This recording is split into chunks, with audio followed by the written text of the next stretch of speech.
जी नाज़रीन, मैं अपनी टीम, अपने स्टाफ और अपने अदारे के बिहाफ पे आपको इस प्लेटफॉर्म पे खुशामदीद कहता हूँ। नाज़रीन, जो ड्रग है, जो मेडिसिन है, इसका बड़ा प्राइमरी रोल है हेल्थ केयर प्रोफेशन के अंदर, हॉस्पिटल में, क्लिनिकल सेटिंग में और क्लिनिक्स के अंदर किसी भी पेशेंट की डिजीज़ की ट्रीटमेंट के लिए जो मेडिसिन है, ड्रग का है, इसका बड़ा प्राइमरी रोल है। अगर हम इस ड्रग को अंडरस्टैंड कर लें, अंडरस्टैंड करने का मतलब यह है, अगर इनके थोड़ा सा पीछे जाके इसकी हिस्ट्री को अंडरस्टैंड कर लें और इसके सोर्सेज को हम अंडरस्टैंड कर लें, अभी फी ज़माना जो मॉडर्न साइंटिफिक सोर्स हैं और जो पुराने ट्रेडिशनल सोर्स हैं, जो रवायती सोर्स हैं, उनको अगर अंडरस्टैंड कर ले तो हमारे लिए ये आसान हो जाएगा उस चीज़ को अंडरस्टैंड करना कि जिसकी वजह से हम पूरी दुनिया की डिजीज़ की ट्रीटमेंट करते हैं। मैंने और मेरे अदारे ने मिलके यहाँ पे 2 कैटेगरीज बनाई हैं इनकी ड्रग की, डिजीज़ की, उनकी सोर्स के एतबार से, कहाँ जहाँ से हम लेते हैं, जहाँ से उनका सोर्स या रॉ मटेरियल आता है, उसके एतबार से हमने इसको 2 कैटेगरी में डिवाइड किया है। एक ट्रेडिशनल सोर्स है, दूसरा एडवांस सोर्स है। एक ट्रेडिशनल और हिस्टोरिक सोर्स है, दूसरा मॉडर्न और एडवांस सोर्स है। इन 2 कैटेगरीज के अंदर फिर फर्दर 5 उनकी सब कैटेगरीज हैं, वो मैं आपके सामने आज पेश करने की जसारत करूँगा। जो ट्रेडिशनल सोर्स है वो 5 हैं। वो 5 सोर्स कौन से हैं? सबसे पहला प्लांट है। प्लांट में हर्ब है, श्रब है और प्लांट्स हैं। हर्ब मीन छोटी जड़ी बूटियाँ, श्रब मीन जो झाड़ियाँ होती हैं, प्लांट मीन जो बड़े बड़े दरख्त होते हैं। ये 3 जो प्लांट्स हैं, इनको हम 3 कैटेगरी में डिवाइड करते हैं। तो इनके फूल, इनकी लीव्स, इनकी बार्क, डिफरेंट हम जो पार्ट्स हैं उनको मेडिसिनल पर्पस के लिए यूज़ करते हैं। सिंकोना बार्क बड़ी मरूफ एक एग्जांपल है। क्विनीन इसमें है, मलेरिया के लिए सदियों से इस्तेमाल होती थी, ये इसकी मरूफ एग्जांपल है। दूसरा एनिमल सोर्स है।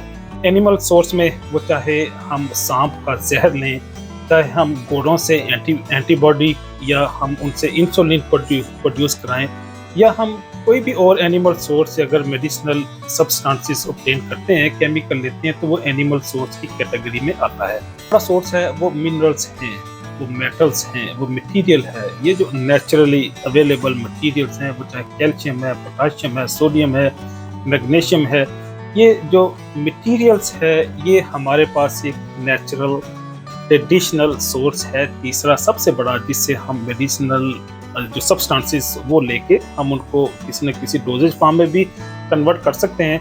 हम उनको एज सच भी यूज़ कर सकते हैं डिफरेंट डिजीज़ की ट्रीटमेंट के लिए। जो चौथा बड़ा सोर्स है वो इन्वायरमेंट है।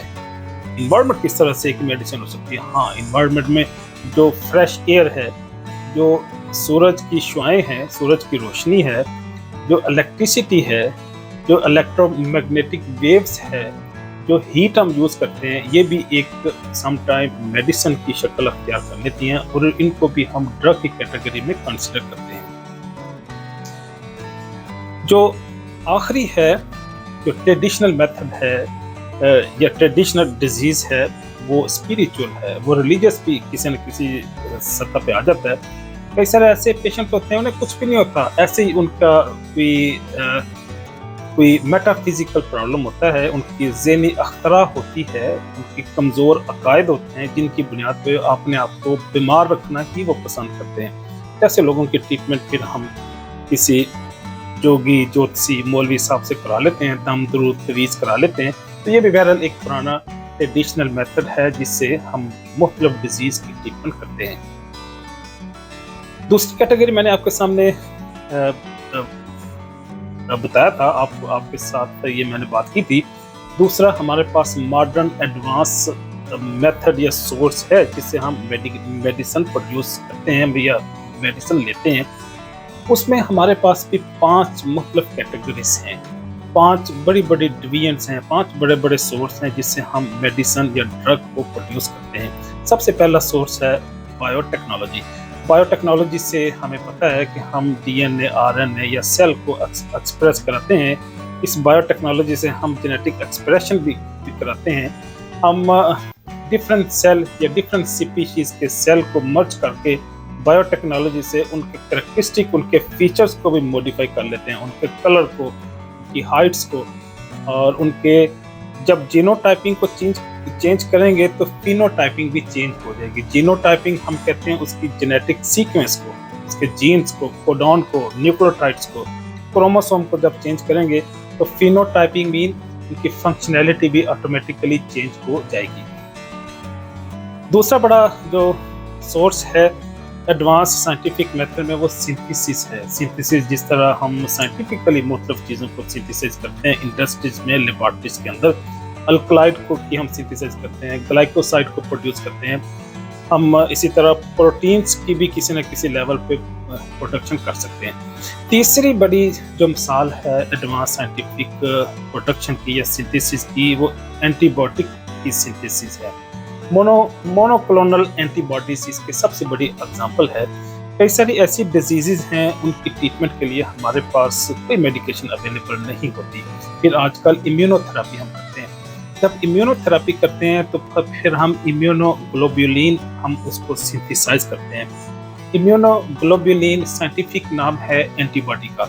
एंटीबॉडी जब प्रोड्यूस करेंगे वो किसी न किसी एंटीजन के अगेंस्ट होगी। एंटीजन किसको कहते हैं? वो कोई ना कोई फॉरेन मटेरियल होगा, डिजीज काजिंग सब्सटेंस हो सकता है, वो बैक्टीरिया हो सकता है, वायरस हो सकता है। अगर उसको हमारी बॉडी फॉरेन मटेरियल डिक्लेयर कर दे तो उसके अगेंस्ट एंटीबॉडी प्रोड्यूस होना शुरू हो जाएंगे।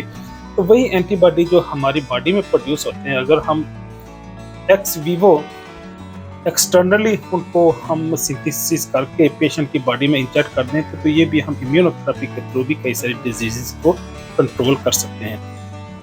जो चौथा मेथड है एडवांस साइंटिफिक टेक्नोलॉजी में वो जेनेटिक एक्सप्रेशन है। जेनेटिक एक्सप्रेशन हमें पता है कि जीन की एक्सप्रेशन कराते हैं। जीन की एक्सप्रेशन क्या है? मैसेंजर आरएनए प्रोड्यूस होता है। कहाँ से? डीएनए से। डीएनए से उसकी ट्रांसक्रिप्शन होगी, मैसेंजर आरएनए प्रोड्यूस होगा, मैसेंजर आरएनए राइबोसोम में आएगा, राइबोसोम में उसकी ट्रांसलेशन होगी, ट्रांसलेशन में प्रोटीन की सिंथेसिस होगी। ये एक थोड़ा सा कॉम्प्लिकेटेड प्रोसीजर है, हम आज इसको मौजू नहीं बनाते, लेकिन सादा जुबान में अल्लाह की कायनात कितनी अजीबो गरीब है कि मेरी बॉडी के अंदर प्रोटीन की सिंथेसिस हो रही है लेकिन मुझे पता ही नहीं चलता। और ये इंतहाई सोफिस्टिकेटेड अंदाज में ये प्रोटीन की सिंथेसिस होती है। मेरे डीएनए से मैसेंजर आरएनए प्रोड्यूस होते हैं, उसको हम ट्रांसक्रिप्शन कहते हैं। फिर वही मैसेंजर आरएनए न्यूक्लियस से निकल के वो राइबोसोम में आते हैं। राइबोसोम में फोटोकॉपियर की तरह फोटोस्टेट मशीन से निकलते हैं और उनकी कॉपी प्रोटीन की शक्ल में हमारे पास आती है। तो प्रोटीन जो है वो चाहे वो हार्मोन भी हो सकता है, वो मीडिएटर भी हो सकता है, मॉड्यूलेटर भी हो सकता है। हमारी पूरी बॉडी में प्रोटीन बड़ा फ्रीक्वेंटली यूज होते हैं।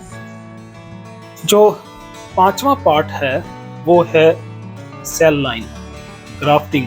हम एक सेल से कई सारे और सेल को हम उसकी डुप्लीकेशन कर सकते हैं, हम उसकी रीजनरेशन कर सकते हैं, तो उसको सेल लाइन की सिंथेसिस कहते हैं। तो सेल लाइन की सिंथेसिस से हम उसकी ग्राफ्टिंग भी कर सकते हैं। तो ग्राफ्टिंग करते हुए हम एक ऑर्गन से दूसरा ऑर्गन भी सिंथेसाइज कर सकते हैं। अगर तो ये बहुत एस्टेब्लिश अभी तक नहीं हुआ, लेकिन बहरहाल ये एक आइडिया, एक फिलॉसफी की शक्ल में हमारे पास मौजूद है। किसी भी वक्त ये आइडिया एक नई शेप में हमारे सामने आ जाएगा।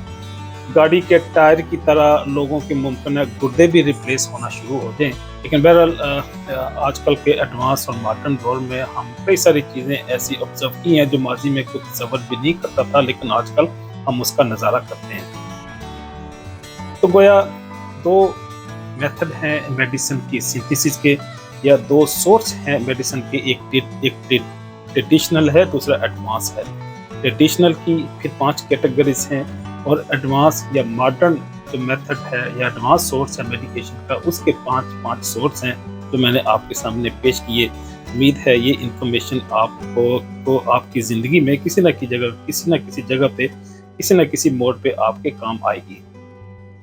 इजाज़त चाहूँगा। अल्लाह हाफिज़।